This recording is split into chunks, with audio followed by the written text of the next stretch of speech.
Right, so Ben Ferguson, give me one good reason why arming 20 teachers and administrators is a sensible way to reduce gun violence in America.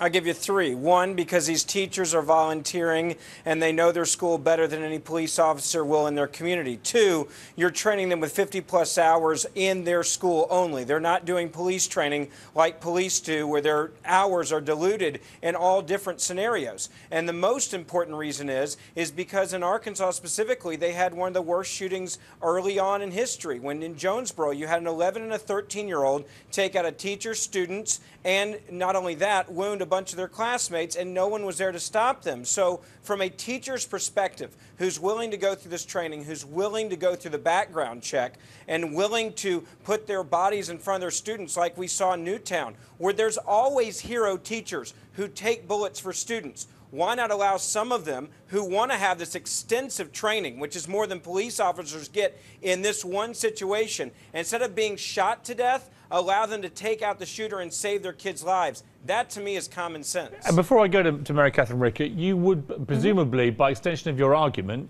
Ben, you would arm every single teacher in America if you could, in every school?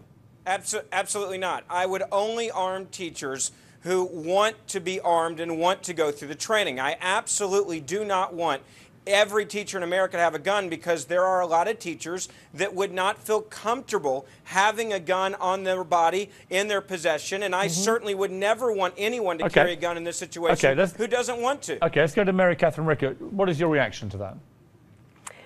My huge concern is this idea that for every problem you think you may be solving, there are going to be far more pervasive problems that you're actually creating. And this idea that you are creating an atmosphere in a school that is now an armory.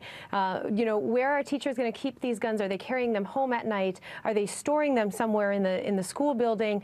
When you have students and families and other adults who have already had traumatic gun violence in their lives, are you now creating a classroom as a traumatic place for them, where the classroom had been a sanctuary for them? And finally, no, I think you also have to look at the fact that, you know, in this perfect scenario, you're talking about a teacher who in a split second is going to have access to a firearm that is not going to equal what these murderers are bringing into our schools either. Well, but Mary, your option is this. Are you keeping this on your person? Are they keeping it locked and loaded? Are they going to have time to go and unlock